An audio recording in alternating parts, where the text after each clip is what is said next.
ভাই আমার নাম লিমা, আমার দেশের বাড়ি বরিশাল, পিরিজপুর জেলা। আমি ক্লাস 8-এ পড়ছি, আমার বয়স 20 বছর।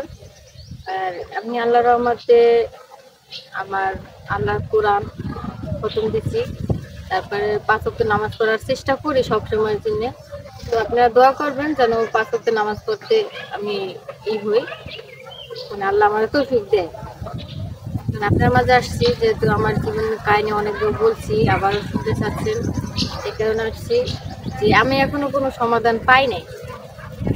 শুধু দর্শক আসসালামু আলাইকুম, জীবন গল্প অনুষ্ঠানে আপনাদেরকে শুভেচ্ছা ও স্বাগতম। ক্যামেরার সামনে ছোট্ট একটি বোন বসে আছে, আমরা তার 8ম পর্বে গল্প নিচ্ছি।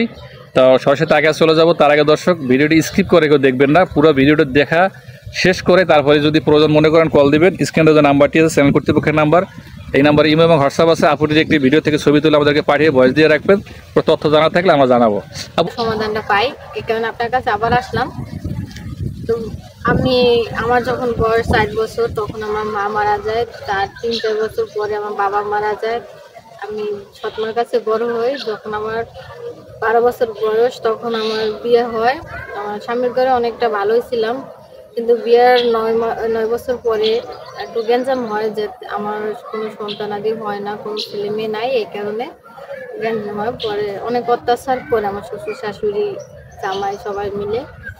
পরে এক সময় আমার স্বামী আমার ডিভোর্স দিয়ে দেয়, আমি আমার মায়ের কাছে আসি, কারণ আমার তো কেউ নাই এই কারণে।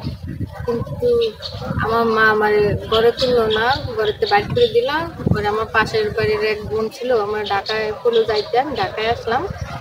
আসার পরে অনেক চাকরি খুঁজলাম, কিন্তু কোনো জায়গায় কোনো চাকরি পাইলাম না। অনেকে চাকরি খুঁজতে গেলে অনেকে অনেক খারাপ কথা বলে, খারাপ কমেন্ট করে, এ কারণে চাকরি পাই নাই। পরে আসছি এখন আপনার কাছে যাতে একটা সমাধান আমি পাই, যাতে ভালো একটা ছেলে পাই, সারা জীবনের জন্য মানে আমার হাতটা শক্ত করে ধরতে পারে সারা জীবন এরকম। তার বয়স মনে করেন যদি বেশিও হয় তার তো আমার কোনো সমস্যা হবে না, তার যদি কোনো বাচ্চাও থাকে তার তো আমার কোনো সমস্যা নেই, আমি সব কিছু ম্যানেজ করে নিতে পারবো। কারণ বেশি পছন্দ করে এই কারণে অল্প বয়সী ছেলে কখন একটা ডিভোর্সি মেয়েকে বিয়ে করতে চায়। আর যদি বিয়ে করতে চায় তাও অনেক টাকা পয়সা ঘর বাড়ি অনেক কিছু, মানে যৌতুক চায় সবাই। আমার পক্ষে তো সম্ভব নয় যৌতুকগুলো দেওয়ার, কারণ আমার কোনো ইনকাম নাই, কিছু না, আমি কোথা থেকে দিব বলেন, আমার তো সেরকম কেউ নাই। এই কারণেই আমি বয়স বেশি হলে সমস্যা নাই, আর আমি তো কখনো মা হতে পারবো না, তাহলে একটা ছেলের জীবন নষ্ট করে লাভ আছে আমার?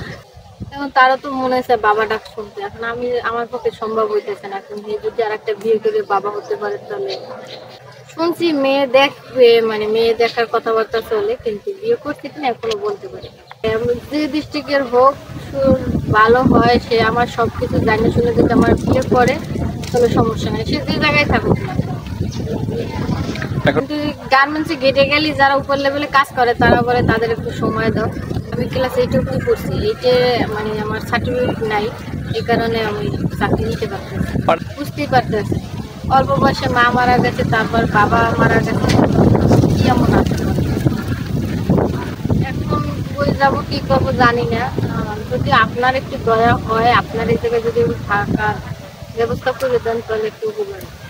মত চেঞ্জ হবে, এটা নিয়ে কোনো ভয় নাই, আপনারা আমি কথা দিচ্ছি যে আমি কোনো সমস্যা আমি করবো না, সবসময় আমি সবার সাথে মিলেমিশে থাকবো, আমার কপালে যা আছে তাই হোক। আমার হাতে কিছু না, আমি বলছি যদি কারো পছন্দ হয় সে যে বয়সী হোক না, 30 বছর হতে পারে, 40 বছর হতে পারে, 50 হতে পারে, যদি কারো আমার প্রতি দয়া হয় তাহলে আমি যে তার যাই বয়স হোক আমি রাজি আছি। আমি এখন বুঝতে পারছি। যাই হোক দর্শক, আমরা এই ভিডিওটা